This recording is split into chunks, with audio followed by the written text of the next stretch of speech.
votre magazine Le Débat Congolais, une émission que vous suivez à Kinshasa, la capitale de la RDC, mais aussi dans nos provinces et à l'étranger. Aujourd'hui, le débat congolais reçoit pour vous deux acteurs politiques majeurs en ceci qui le représente, chacun en ce qui le concerne. L'une des deux forces politiques en présence en République démocratique du Congo. Je commence par la gauche. M. Paul Tshilombo, qui se trouve être député national élu dans la circonscription électorale de la Tchango, ici à Kinshasa. M. Paul Tshilombo, bonjour. Bonjour, Victor. Merci d'avoir répondu à notre invitation. Merci pour l'invitation. C'est vraiment un plaisir pour cette marque de confiance. En face de vous, M. François Zékouye, qui se trouve lui aussi être député national élu dans la circonscription de Rutshuru, dans la province du Nord Kivu. Il est le porte-parole du PPRD, tandis que M. Paul Tshilombo est le porte-parole de l'UDPS. M. François Zékouye, bonjour. Bonjour, leader. Merci également pour cet honneur. Nous allons échanger ce soir autour de ce thème, consultation présidentielle, quels enjeux pour la coalition au pouvoir, bien entendu, qui traverse ce moment difficile. Alors, pour commencer, l'un de vous va choisir de prendre la parole avant ou après. Ces consultations suscitent un débat passionné dans l'espace public congolais.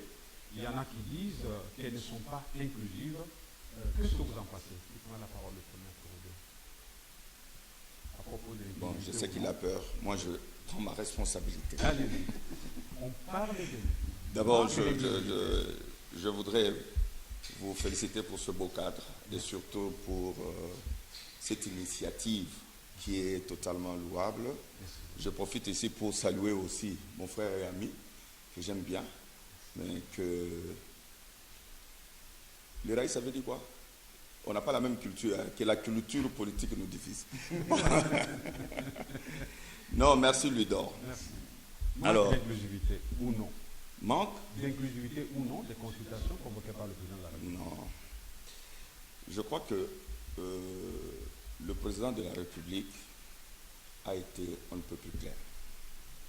Il a dit que je vais consulter toutes les couches sociopolitiques les plus représentatives de notre population, de notre nation. Et moi, à mon humble avis, j'estime que parmi toutes ces couches, vous avez vu déjà, il y a des grands leaders qui ont défilé déjà au niveau du Palais de la Nation.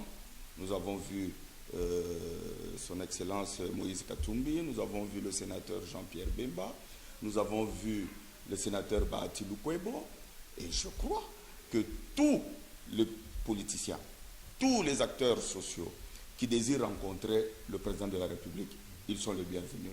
Et d'ailleurs, j'informe mon ami et frère François ici qu'ils sont attendus à la Cité de la Nation pour être consultés en tant que PPRD, parce que nous estimons que c'est quand même une grande formation politique qui a fait beaucoup de députés lors des élections passées. Donc je crois qu'ils seront les bienvenus. L'invitation a été adressée au PPRD? Oui, bien sûr, l'invitation a été adressée au PPRD et à toutes les formations politiques. Donc c'est à eux maintenant de prendre leurs responsabilités et de juger de l'opportunité de rencontrer le président de la République, non pas pour parler de deux individus, non pas pour parler de deux familles politiques, mais pour cette fois-ci parler uniquement du Congo. Merci beaucoup. Merci beaucoup, M. Paul Tshilombo. Alors, M. François Zékouye, la même question. Est-ce que ces consultations sont inclusives ou non? Avez-vous reçu l'invitation officielle de la présidence pour y participer? D'abord, je voudrais rappeler ici les propos du président de la République quand il convoque ces consultations. C'est le discours du 23 octobre. Le président de la République dit que, à l'issue des élections de décembre 2018, le peuple congolais nous a mis en face d'une réalité. Cette réalité est que nous avons un président de la République sans majorité parlementaire et un parlement sans président.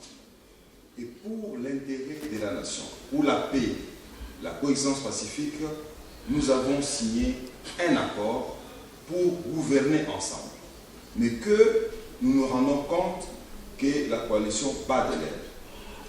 Et donc, pour moi, à entendre le président de la République, la réaction qui aurait dû être la sienne, que je lui aurais conseillé, serait de se mettre en face de la personne avec laquelle il a signé l'accord, ou du camp politique avec lequel il s'est allié pour gouverner, pour évaluer qu'est-ce qui ne va pas dans cet accord. Est-ce que cet accord mérite de continuer? Est-ce que cet accord mérite d'être amendé? Ou s'il faut mettre fin à cet accord? Et de cette manière-là, nous remettre dans la situation que prévoit la Constitution. La Constitution prévoit que le président de la République nomme le Premier ministre au sein d'une majorité.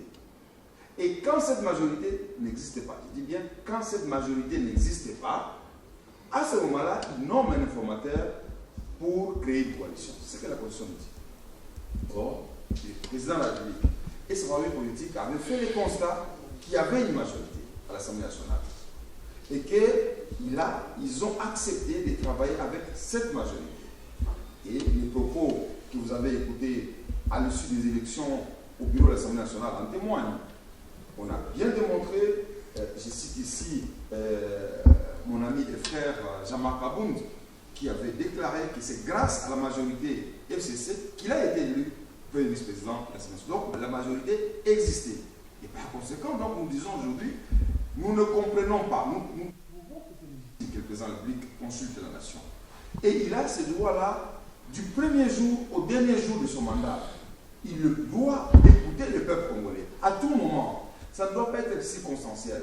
Il doit être à l'écoute du peuple et je sais qu'il est fait depuis qu'il est président de la République. Et donc, pour nous, nous estimons que si c'est pour discuter l'accord, le cadre n'est pas celui-là. Être à l'écoute du peuple suppose aussi écouter le PPRD, en d'autres termes, l'invitation, dit votre collègue Paul Chinoumou, vous a été adressée. Allez-vous répondre? Nous n'allons pas y répondre parce que je viens de dire que la motivation pour laquelle le président de la République a convoqué ces consultations était d'évaluer l'accord.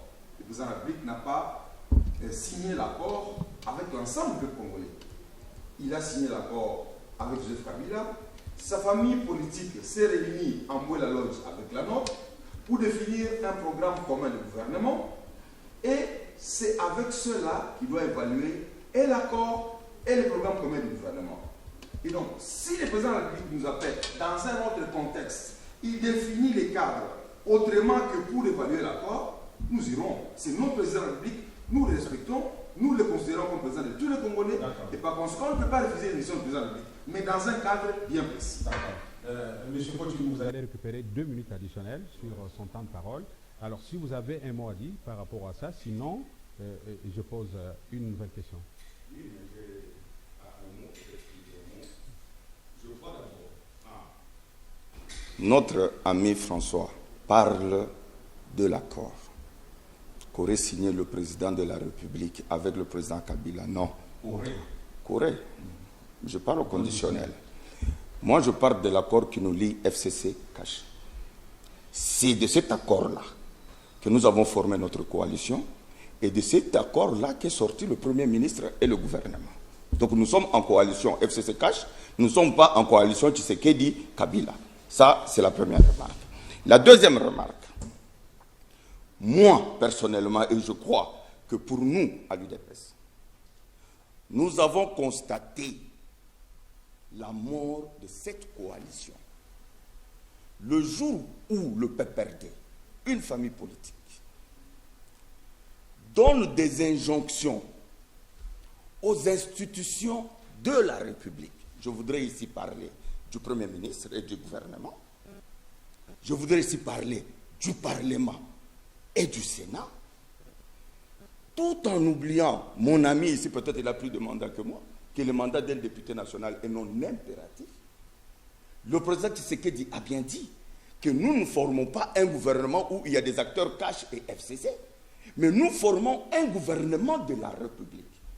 Comment pouvez-vous comprendre qu'un parti politique, un fait privé, donne des injonctions au Premier ministre de ne pas répondre à l'invitation du président de la République. Comment pouvez-vous comprendre un parti politique ou un regroupement politique, un fait privé, donne des injonctions à la présidence de l'Assemblée nationale et aux députés nationaux de ne pas répondre à l'invitation du président de la République? Comment pouvez-vous comprendre, etc., le Sénat, ainsi de suite? Et pour nous, au niveau du CACH et de l'UDPS, nous avons constaté que cet accord est mort ce jour-là. Parce que nous sommes une république, nous ne sommes pas une jungle. Nous sommes une république, nous ne sommes pas une jungle. On ne peut pas avoir donné l'impression qu'il y a un certain bicéphalisme à la tête de l'État. Qu'il y a deux présidents de la République, il y a un qui est à la cité de l'OUA et l'autre qui est à Kingakati. Donc, ils désobéissent au président élu, la première institution de la République, mais ils sont prêts d'aller à Kingakati répondre aux appels du sénateur à vie. Et pour nous, et d'ailleurs, je crois que c'est le constat que le président de la République a fait, que cette affaire ne marche pas. Il faudrait maintenant écouter tous les autres Congolais pour avoir leur point de vue, pour avoir leurs opinions. Même s'ils ne sont pas partie prenante. Mais attendez, l'accord, c'est le fait de la volonté de deux parties. Oui. Autant que je peux signer l'accord avec vous, Ludor Balekelaï, si ça ne marche pas, je peux signer l'accord avec François Zekouye. Quel est cet accord où vous n'allez jamais trouver une disposition qui dit que quand ça ne marche pas, il faut dissoudre ou il faut aller devant les cours des tribunaux? C'est quel accord?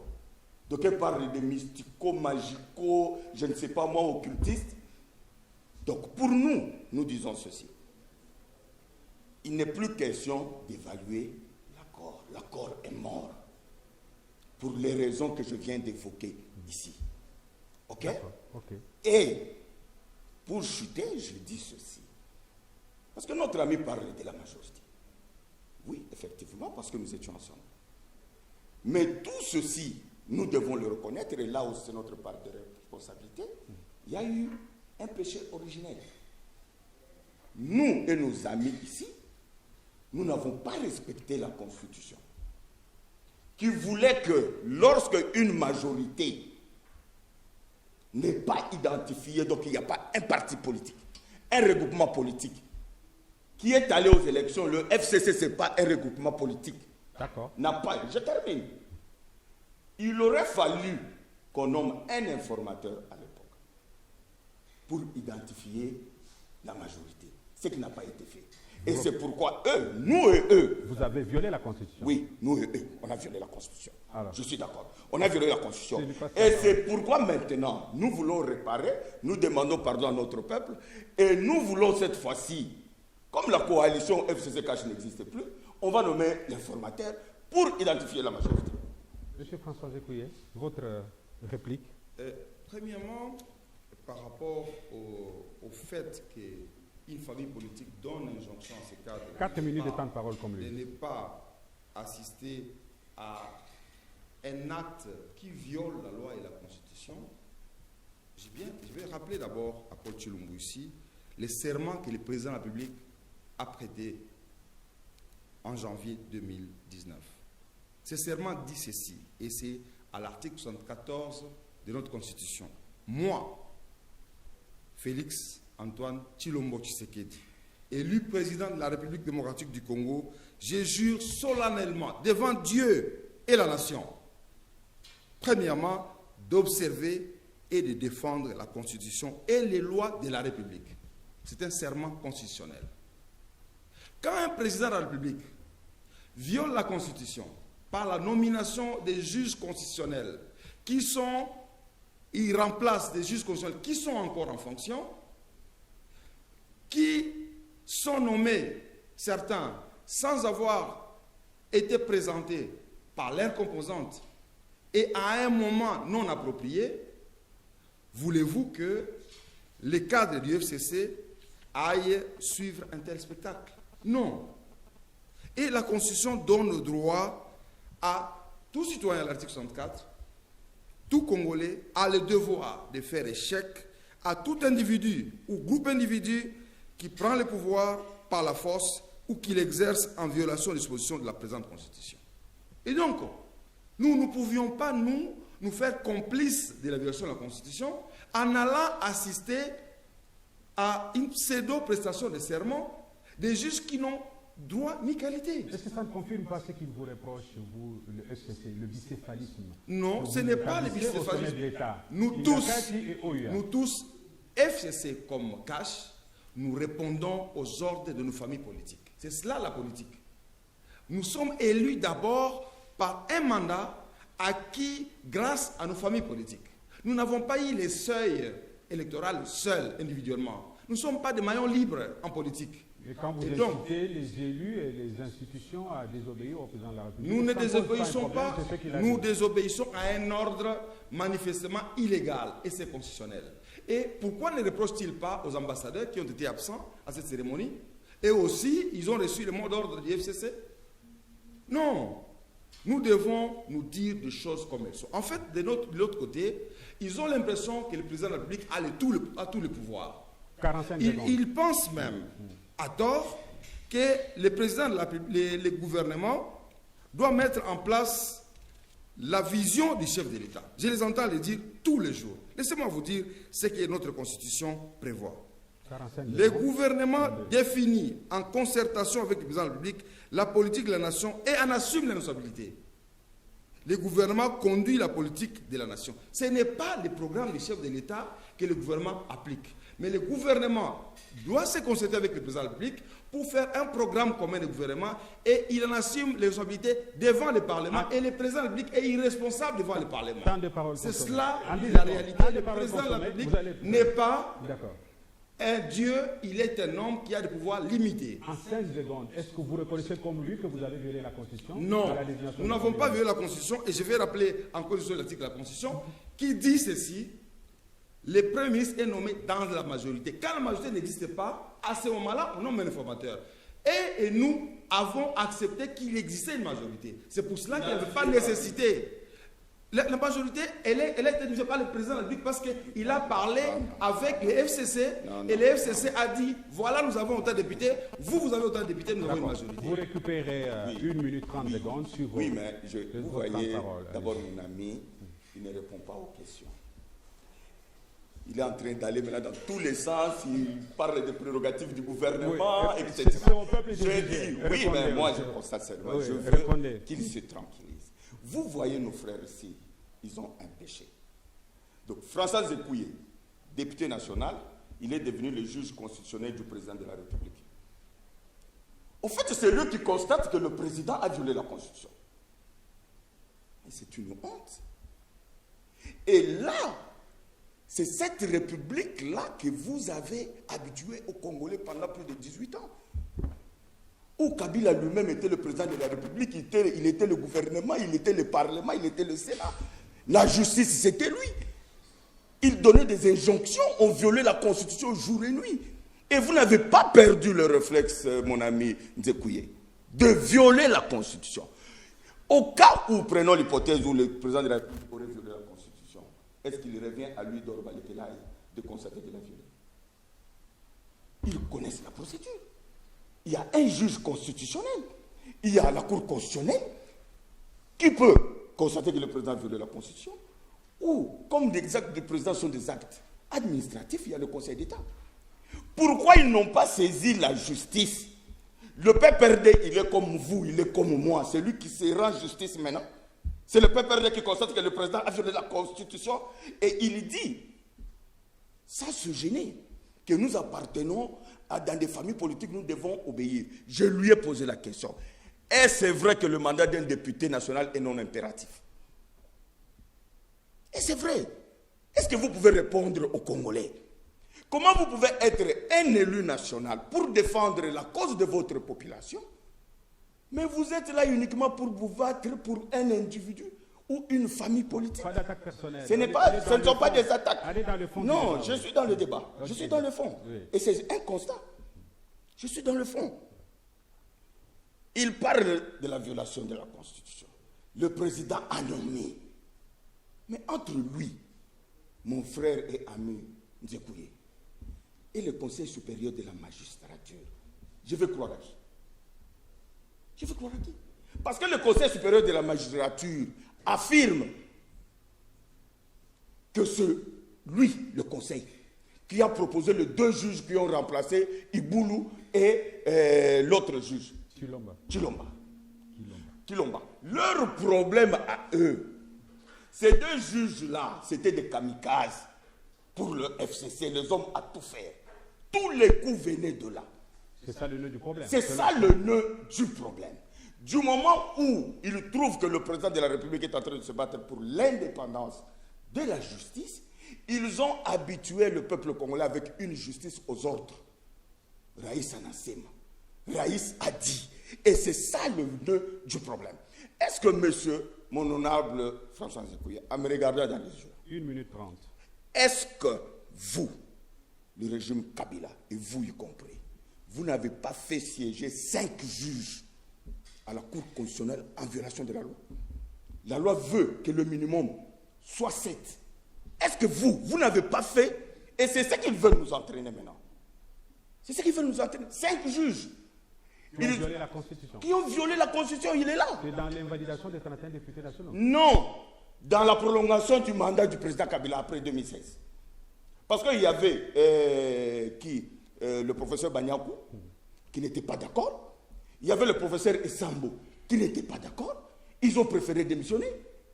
Mais ils ont fait siéger 5 juges en violation de la loi. Voilà. Et c'est cet état d'esprit qu'ils veulent pérenniser pendant le régime de Tshisekedi. Et le peuple congolais n'acceptera jamais. D'accord. Vous avez le même temps de parole pour répliquer à ces préoccupations. D'abord, je tiens à informer ici à mon ami Paul Chilumbu, parce qu'apparemment il ne suit pas l'actualité. Vous avez noté ces préoccupations? Je les ai. D'accord. Il y a 2 semaines ou 3 semaines, le PPRD a déposé une requête en contestation de l'ordonnance du chef de l'État nommant les juges incriminés. Non seulement le PPRD, les FCC, notre famille politique, l'a fait. Et donc, ce que nous disons ne vient pas du ciel. Il faut savoir que s'il n'appartient pas à un citoyen de qualifier d'inconstitutionnel les faits incriminés, il a le droit de les dénoncer. Et les parlementaires, et par excellence, les rédacteurs de la Constitution, ils connaissent les tenants et les aboutissants de ces textes pour l'avoir rédigé. Et donc, ce que nous disons est lu et est écrit dans la Constitution. Et donc, le président de la République a violé la Constitution, je l'ai dit et je le répète. Il dit que vous n'avez pas qualité de constater la vérité. Ce que je viens de dire, nous n'avons pas la qualité de juger des actes du chef d'État d'anticonstitutionnel, mais nous avons le droit de les dénoncer devant son juge et nous l'avons fait.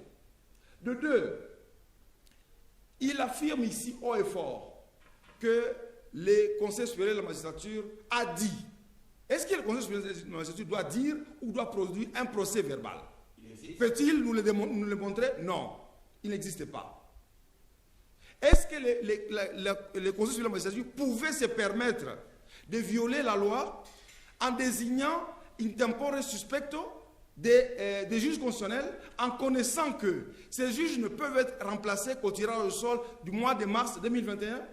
Croyez-vous vraiment qu'ils soient si stupides de commettre un tel acte? Non. C'est le forcing. On nous parle ici de l'état de droit, mais en fait, on veut plutôt régenter les cours et tribunaux. Vous êtes dans une dérive dictatoriale. Paul Chilumbu, ayez l'élégance que j'ai. Quand vous parlez, laissez-moi aller jusqu'au bout de ma pensée et je ne vous interromprai jamais. J'ai cette élégance-là. Et donc, défendre les intérêts du peuple, ce n'est pas le fait de voter les lois. Ce n'est pas le fait de contrôler le Parlement. C'est ça le devoir d'un député.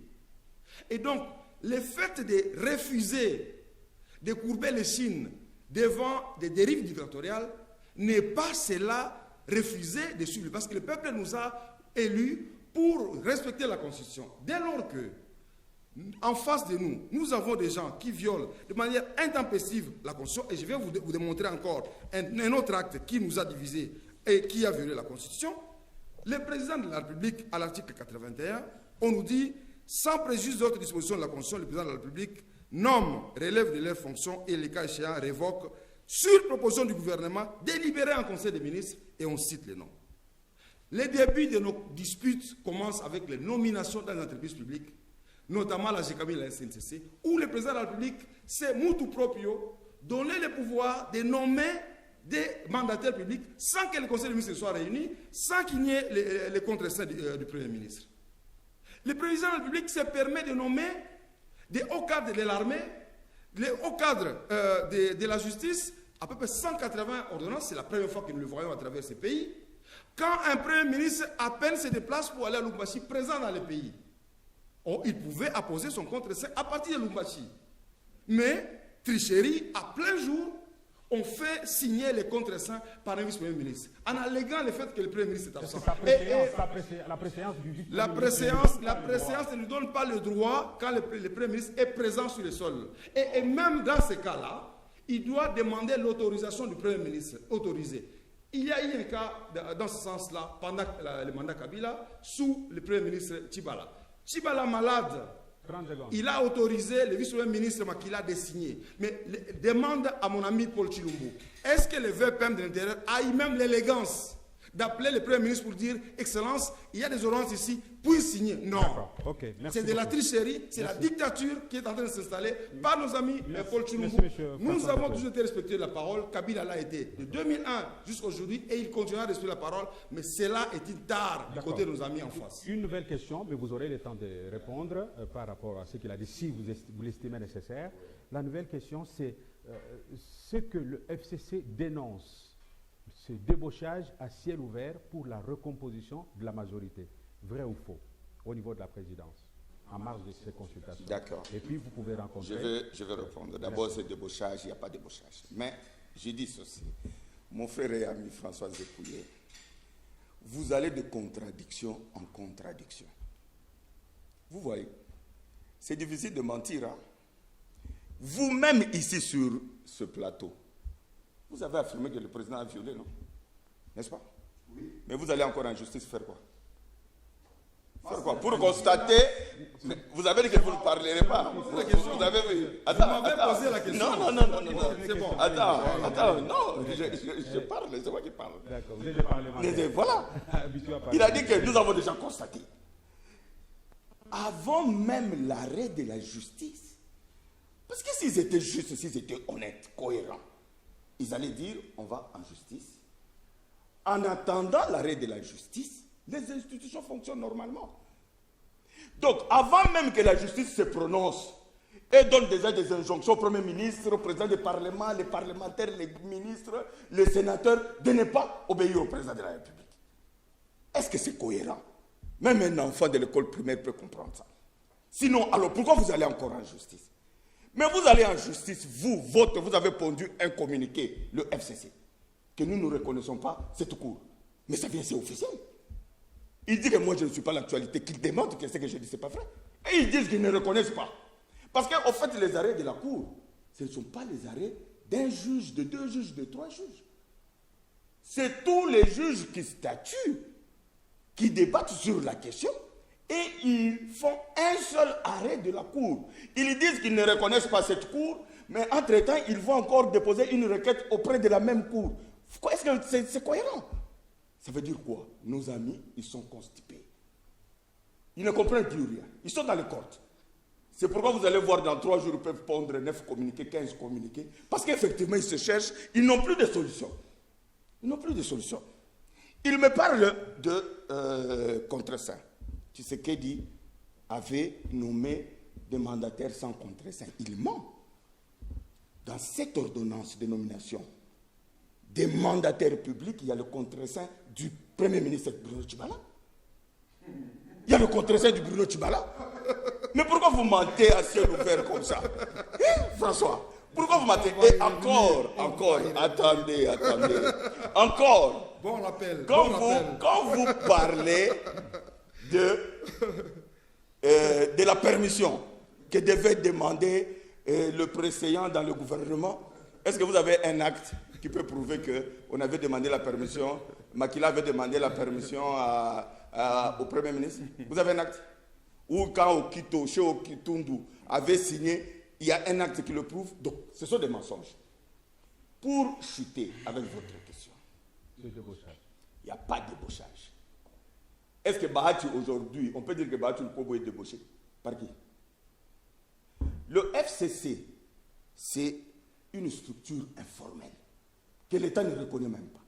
Ce n'est même pas enregistré au ministère de l'Intérieur. Excusez-moi, comme je dis toujours à Lingala, ils ont Mouziki. Les regroupements viennent, on se met ensemble, on dit on est FCC. Mais juridiquement, ça n'existe pas. Ce qui existe juridiquement et ce qui est reconnu au niveau du Parlement, ce sont les regroupements politiques et les partis politiques. Et il y a des députés qui ont été élus sur ces listes-là. Mais si ces députés-là ou ces regroupements constatent que là où on était, on nous a induit en erreur. Parce que là, comme l'a dit mon ex-première dame, que là-bas tout le monde lèche dans l'assiette d'Iraïs. Et ils disent que bon, nous, on refuse de lécher dans l'assiette d'Iraïs. Le temps est venu pour que nous puissions servir notre peuple, tel que l'appel du président de la République. Où est le débauchage? Débaucher, c'est ce qu'eux ont fait avec Tchibala Bruno. C'est ce qu'eux ont fait avec Sami Badibanga. Et vous voyez les grands maîtres débaucheurs qui crient au débauchage aujourd'hui. C'est eux les débaucheurs. Est-ce que vous savez que Ludor, aujourd'hui, il y a 2 AFDCA? Est-ce que vous savez qu'il y a 3 IDPS ou 4 IDPS? Il y a même l'IDPS Tchibala, il y a l'IDPS Moubake, il y a qui a fait tout ça? Est-ce que vous savez que le MSR de Pierre Lumbi, eux, ils l'ont ravi à Pierre Lumbi? Alors, ce sont des tricheurs, des maîtres débaucheurs. Aujourd'hui, ils sont coincés parce qu'on veut la justice, on veut l'état de droit. Et maintenant, ils sont en train de crier et ils vont de contradiction en contradiction. Dépassement d'1 minute 20 secondes que M. François Zéké va récupérer. Merci. Débauchage, il y a. En plein jour, l'honorable Poba est passé du haut de la tribune de l'Assemblée nationale pour les dénoncer ouvertement. Nous allons citer le moment venu parce que, encore une fois, nous irons en justice. Avec des documents à l'appui, les lieux et les sons du moment où l'on donne... Vous allez saisir la Cour constitutionnelle. Nous allons saisir toutes les justices compétentes. Nous ne reconnaissons pas la composition actuelle de la Cour constitutionnelle. La Cour constitutionnelle n'est pas l'unique instance judiciaire de notre pays. Il faut bien qu'on se le dise. Et donc, nous disons qu'il y a des débauchage en plein air. Et la plupart des députés ont enregistré les appels téléphoniques qui leur ont été adressés pour leur dire Mbongoza ou Aboya Rozoa. C'est combien qu'on propose? 7 000 $. 7 000 $ qui sont payés. En contrepartie, vous signez et vous faites la photocopie de votre carte de légitimation. Les documents existent. Il a dit que vous êtes des maîtres débaucheurs. C'est faux. Je vais le dire. Nous n'avons jamais débauché les gens. Il y a des gens qui adhèrent à notre vision politique, mais ils viennent toujours à la fin des mandats. Ces personnes adhèrent à notre vision en fin de mandat. Ils peuvent être de l'opposition et travailler avec nous parce qu'il y a la politique d'ouverture de Kabila. Il a travaillé en 2001 avec des belligérants. Il a travaillé avec des personnes venant de l'opposition qui ont accepté de travailler avec lui. Mais nous n'avons jamais débauché. Sinon, où est Sami Badibanga? Mais pourquoi vous refusez que vos cadres à vous adhèrent aujourd'hui à la vision de Félix Tshisekedi? Nous ne refusons pas. Alors, nous ne refusons pas. Nous n'interdisons pas les gens d'adhérer à la vision du président de la République. Mais nous disons ceci. Oui. Nous disons que s'ils le font, qu'ils tirent les conséquences. Ça veut dire que les personnes qui quittent délibérément leur regroupement politique ou leur parti politique en plein mandat perdent leur mandat. Faux. On n'interdit personne. Ceux qui quittent délibérément leur parti parce qu'ils ont été élus avec les voix de ces partis-là. C'est la Constitution qui le dit. Ce n'est pas moi. Encore, j'ai l'impression que Paul Tshilombo ne lit pas la Constitution. Et donc, j'ai dit aujourd'hui que Sami Badibanga est à l'UDPS. Aujourd'hui, il a été Premier ministre de Kabila pendant une période particulière où nous étions en fin mandat et les circonstances n'ont pas permis d'organiser les élections. On a décidé de gouverner avec tout le monde. Et ceux qui, après ces élections, ont estimé qu'ils pouvaient vaquer autrement à leurs occupations sont partis. On n'a jamais emprisonné qui que ce soit. Ceux qui ont décidé d'adhérer au FCC ont adhéré. Et donc, je crois aujourd'hui qu'en 2023, les personnes membres du FCC qui voudront aller au cash, si les cash existent encore en 2023, ils iront. Mais est-ce que pour autant, nous pouvons accepter que les débauchages, le fait de donner de l'argent est une vertu dans un pays où on déclare qu'on est dans un état de droit? Non, nous le dénonçons. Est-ce que par le fait qu'eux ils incriminent à tort, qu'à l'époque de Kabila on ait débauché les gens, cela devient une vertu? Non. Donc nous disons aujourd'hui, nos amis doivent comprendre que nous sommes dans un état de droit et on doit respecter la Constitution et on doit respecter la parole de Dieu. Parce que je ne suis pas revenu sur cette question-là. Il a parlé des accords en disant, je peux signer un accord avec vous aujourd'hui, ça ne marche pas, je change. Vous vous rappelez l'accord de Genève? Vous savez ce qui a été écrit sur ce document-là? Si je ne respecte pas ma parole, j'accepte qu'il y ait l'opprobre de la nation sur moi. C'est juré. Mais les gens ont renié cet acte. Ils ont signé des accords à Nairobi avec un partenaire. Aujourd'hui, nous ne savons pas dans quelle situation se trouve. Ils ont signé un accord qu'ils ne veulent pas accepter avec Kabila. Et aujourd'hui, ils commencent à les renier. Ils ont d'abord, le Félix Tshisekedi a signé un accord avec Kabila devant témoins. Si l'Égypte, le Kenya et l'Afrique du Sud n'ont pas été témoins de cet accord qui les dénonce. Vous avez entendu l'ambassadeur de l'Afrique du Sud dénoncer qu'il n'y a pas un accord? Parce que nous le disons tous les jours. Il y a eu un accord qui a été signé entre Tshisekedi et Kabila, je l'ai dit et je le répète. Et c'est cet accord-là qui nous a permis d'avoir un accord de gouvernement. Donc, il faut reconnaître les accords. Pacta sunt servanda. Rappelez-vous ça. Un engagement pris vous lie. Et les renier ne vous fait pas des gens crédibles. Vous voulez poser quelque chose? Oui, il a dit que le contre-saint de Bruno Tshibala est... Voilà, heureusement, vous m'avez entendu rire. Tshibala avait déjà démissionné. Un nouveau premier ministre était déjà nommé. Il y a eu 2 actes. Un acte daté du mois de mai, et puis lui à la chaîne nationale, par le porte-parole du chef de l'État, avec les contre-saints du directeur cabinet chef de l'État. Puis on l'a retiré par rétropédalage. On a négocié vite fait avec Tshibala pour signer un autre document. Donc c'est de la tricherie ça. Et vous osez le dire du haut de ce plateau. Non. Nous sommes des gens sérieux, respectons nos engagements. Vous avez accepté de travailler avec nous. Comme nous sommes restés comme vous êtes, allons ensemble dans le respect de nos engagements. C'est tout ce qu'on vous demande. Monsieur François Zekuya, merci. Pédagogiquement, on va procéder de la même manière. Si vous avez un recadrage par rapport à ce qu'il a dit, vous le faites. Mais moi, je pose de la nouvelle question. C'est cette marche organisée par l'UDPS pour soutenir les consultations initiées par le président de la République, mais précédées par des propos incendiaires du secrétaire général de votre parti, propos condamnés aussi bien au pays qu'à l'étranger. Qu'en pensez-vous en tant que porte-parole de l'UDPS dans un contexte aussi fragile politiquement que le nôtre en RDC? Je veux recadrer, faire un petit nettoyage, un toilettage dans les propos de mon cher ami. François Zekuya, il ne suffit pas de lire la Constitution, encore qu'il faut bien la lire et la comprendre. Vous voyez, vous vous improvisez dans tout, expert en tout. Juge constitutionnel, c'est vous. Conseil d'État, c'est vous. Même ce que vous venez de dire ici, sur le débauchage, c'est une ineptie. C'est une ineptie. La Constitution dit ceci. Quand est-ce qu'un député perd son mandat? Parce que moi, je connais ça par cœur. Ouais. Lorsque vous êtes élu PPRD, je dis bien élu PPRD, vous quittez le PPRD, vous, l'individu élu sur la liste PPRD, vous quittez pour aller à l'UDPS, vous perdez votre mandat. Si le PPRD vous chasse, vous gardez votre mandat. On parle des députés. Mais ici, on parle des regroupements politiques. Voilà la confusion. Ici, on ne parle pas d'un député qui quitte pour aller. Non. Ici, bon, pourquoi Bahati n'a pas perdu le mandat avec AFDCA? Parce qu'il a quitté FCC. Il a quitté FCC. Aujourd'hui, Bahati, AFDCA, peut entrer dans l'union sacrée pour la nation, pour sauver le Congo. Ils ne perdront pas leur mandat.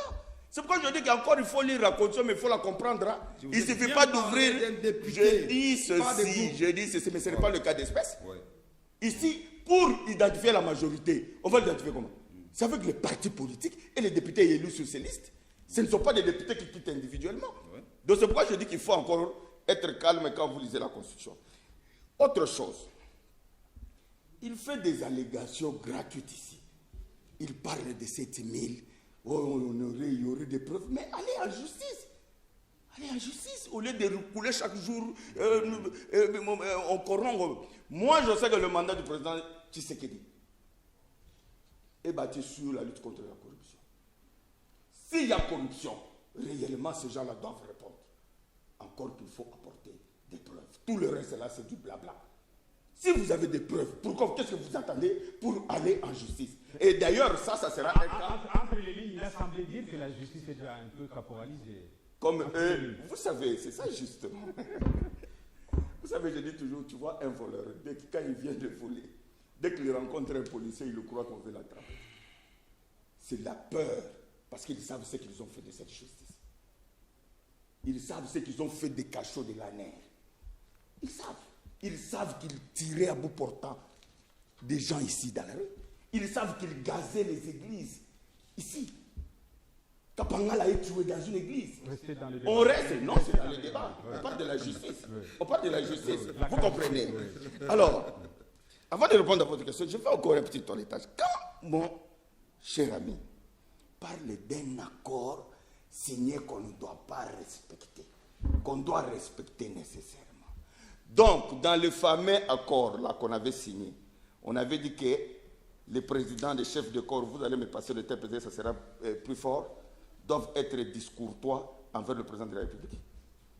Comment pouvez-vous imaginer un premier ministre qui n'obéit pas à son président? Et vous brandissez l'accord. Comment pouvez-vous vous imaginer deux chefs de corps, président de l'Assemblée nationale, président du Sénat, qui se érige en juge constitutionnel du président pour dire au président que nous n'allons pas organiser cette cérémonie, vous avez violé la Constitution. Et c'est de cet accord qu'on parle ici. Est-ce que les... Ce n'est pas une expression démocratique, quand même. Non. Mais vous êtes... Mais c'est ça justement, je dis que Kabila a tellement caporalisé les hommes politiques dans ce pays, à force de lécher dans l'assiette d'autrui de Maman Olive. Et voilà comment ils réagissent. Nous disons ceci, l'accord Kabila, même si cet accord existe et n'engage que les deux personnes qui l'ont signé. Montrez-moi lui qui a la Constitution. J'arrive, laissez-moi terminer. Montrez-moi une seule disposition dans la Constitution qui dit que quand il y a un président sortant, avec un président entrant, il signe des accords. Quelle disposition? Lui qui a la Constitution. Et lorsque deux personnes se mettent ensemble, s'ils se roulent entre eux, et ça lie 100 millions de Congolais. Moi, je refuse cet accord, j'ai le droit, parce que je suis Congolais. Il se roule entre eux. Ça lie, s'il existe, ça lie le président Kabila et le président Tshisekedi. Maintenant, pour la marche. Il nous reste 5 minutes, oui. Je dis, la marche, c'est une bonne chose. C'est l'expression de la démocratie. L'UDPS, c'est le parti dont est issu le président Tshisekedi. Nous sommes dans la logique de consultation. Totalement, nous soutenons le président de la République. Nous soutenons la décision qu'il va prendre parce que nous avons des présomptions de bonne foi que le président travaille pour les Congolais et ne travaille pas pour les individus. Donc ça, c'est noté. Sur le propos, en tout cas moi personnellement, je n'ai pas suivi. S'il y a eu des propos incendiaires, encore qu'il faut que je les écoute pour pouvoir apporter mon jugement. Mais personnellement, je n'ai pas suivi le propos du secrétaire général Olysse Kabouya. Donc, moi, en ce qui me concerne, je n'ai pas de commentaire à faire là-dessus, parce que je n'ai pas suivi ça. D'accord. On prend vers la fin, il ne reste plus que 4 minutes. M. François Lécuyer, Oui. c'est lui qui a commencé. Heureusement, malheureusement pour vous, vous allez devoir clôturer. Mais je vais donner à chacun 1 minute à la fin pour un appel à l'apaisement. Voilà. C'est ça même la mission de D'abord, Paul ne m'a pas bien écouté. J'ai bien dit, et il va me réécouter quand il va sur l'émission, j'ai dit un député qui quitte délibérément son parti. Je n'ai pas parlé des regroupements. De deux, parlant des regroupements, les règlements intérieurs de l'Assemblée nationale, à l'article 22 de notre règlement intérieur, alinéa 4, dit ceci. Au début de chaque législature, les partis et regroupements politiques déposent au bureau provisoire de l'Assemblée nationale une déclaration d'appartenance à la majorité ou à l'opposition politique dûment signée par chacun d'entre eux. Au début, on n'a pas dit au milieu ni à la fin. Donc une fois vous avez déclaré votre appartenance à la majorité ou à l'opposition, vous y restez jusqu'à la fin du mandat. Si un regroupement quitte, il devient non inscrit au Parlement. Donc, et ils nous disent, les regroupements sont libres de quitter un camp pour aller à un autre pour l'union sacrée. Ces regroupements ont été élus dans quelle composante? Ils sont allés aux élections en soutenant quelle famille politique? Ils le savent. Ils veulent de la conscience. Oui, c'est ce que je viens de dire. Je n'ai pas dit qu'ils perdraient le mandat. J'ai dit bien un regroupement politique choisit son camp au début du mandat, pas au milieu du mandat, pas à la fin. Donc les regroupements politiques qu'eux ils veulent débaucher n'ont pas le droit de quitter la majorité aujourd'hui. Parce que le règlement intérieur est conforme à la Constitution et dit qu'on le choisit au début du mandat, pas au milieu ni à la fin.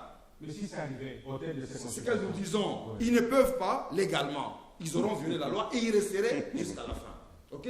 Mais de deux, ils sont heureux de dire aujourd'hui, il dit qu'il n'y a pas de débauchage, mais ils sont heureux de dire qu'il y aura des regroupements qui vont les rejoindre. Ça veut dire quoi? C'est pas de débauchage ça? Non. C'est du débauchage parce que ces gens-là ont été élus, ils ont battu campagne avec les moyens d'une famille politique, ils ont bénéficié des voix d'autres membres qui n'iront pas avec eux, grâce auxquels ils ont été élus. C'est la malhonnêteté. Pouvons-nous dire aujourd'hui, donc nous sommes dans un état de droit, dès lors que moi, ayant bénéficié de voix de mes collègues du PPRD, j'ai quitté le PPRD, ou dans un regroupement quelconque, qui n'avait pas la possibilité d'avoir un seuil électoral. Grâce à d'autres partis dans les regroupements, ils ont eu les seuils. Et ils ont été élus. C'est normal qu'à un moment donné, on se libère de tous engagements, ignorant que c'est grâce aux autres qu'on a été élus. C'est ça l'état de droit qu'on nous montre. Et ça l'honnêteté. Nous sommes des gens de très bonne foi. Je reviens sur la question de la marche et des propos incendiaires qui ont été racontés et qu'il prétend n'avoir pas entendu. Je les connais, il fait semblant encore une fois. C'est de l'esquive politique. Il suit ça de très près et nous en avons parlé en privé, lui et moi, avant cette émission. Faux, c'est un menteur. Les propos de Kabouya ont été entendus par tout le monde et Chilumbu, je peux prendre son téléphone, je vais vous montrer qu'il a lu les alertes des Nations Unies, il a lu les propos de Kabouya qui dit que les gens vont fuir ce pays, qui incrimine un ministre des Finances qui a tout fait pour donner des moyens au président de la République, qui prétend que le ministre des Finances bloque l'argent de la police et de l'armée. Or, tous les fonctionnaires sont payés à date fixe, sauf flottement quand il n'y a pas assez de recettes. Donc nous estimons aujourd'hui que ce populisme que nos amis veulent nous amener, ce manque de respect de la parole donnée, qui fait de la valeur d'un homme, vous ne pouvez pas arriver quelque part où vous dites, lui, je serai à l'émission, et puis vous ne venez pas, sans justification, vous croyez que vous êtes un homme respectable. Non. Donc nous estimons... Oui, mais mon frère, d'abord, il a un problème dans la compréhension des textes. Il lit l'article 22, si vous allez m'accorder même 10 secondes. Mais cet article-là, nous avons constaté une majorité FCC cash. C'est la majorité de la coalition. C'est ce qu'il ne comprend pas. Mais lorsque le cash se retire de cette coalition, que devient cette coalition? Elle reste majorité. Elle tombe. Non, elle tombe. La coalition, mais vous allez rester majorité comment? Mais nous sommes coalition au gouvernement et au Parlement. Le cash se retire, la coalition tombe, on nomme un informateur pour identifier la nouvelle majorité. Non, mais je crois que la démarche du président Félix est justement pour apaiser les esprits. Parce qu'il veut que le Congolais se parle. Il veut que des gens qui n'ont pas mis leurs pieds à Kinshasa pendant 5 ans, 7 ans, ils sont arrivés. Parce qu'il veut réconcilier le Congolais avec eux-mêmes. Allons aux consultations, à l'issue desquelles le chef va se prononcer, et je crois qu'il y aura apaisement et une solution pour le peuple congolais, pas pour 2 individus. Pour nous, nous disons que le peuple congolais doit rester serein. Nous avons une loi au-dessus de tous, au-dessus du président de la République, au-dessus de toutes les institutions, constitution à laquelle nous devons tous nous soumettre. Ceux qui violeront la Constitution seront attraits aux cours des tribunaux pour répondre de leurs actes. Et nous disons que le peuple congolais ne doit pas obéir aux ordres manifestement illégaux. Nous devons rester éveillés, courtois avec nos partenaires politiques, et en les rappelant tous les jours qu'ils doivent respecter les engagements autant que nous respectons les nôtres. Voilà. Mesdames et messieurs, nous sommes arrivés pratiquement à la fin de cette émission. Le débat congolais que recevait aujourd'hui, M. Paul Chilumbu, qui se trouve être député national élu dans la circonscription électorale de la Tchambou, dans la ville province de Kinshasa. Il est par-dessus tout le porte-parole de l'UDPS, parti cher à Étienne Tshisekedi Moulouba. En face de lui, M. François Nzekouye, qui se trouve lui aussi être élu de la circonscription électorale de Rutshuru dans la province du Nord Kivu. Il est par-dessus tout le porte-parole du PPRD, parti cher à Joseph Kabila. Avec les deux, nous avons parlé des consultations présidentielles initiées par le chef de l'État, mais aussi de leurs enjeux sur la marche de la patrie. Il vous appartient de juger ce que l'un et l'autre nous a donné comme position au nom de son parti. Mesdames et messieurs, d'ici là, portez-vous très bien. Au revoir.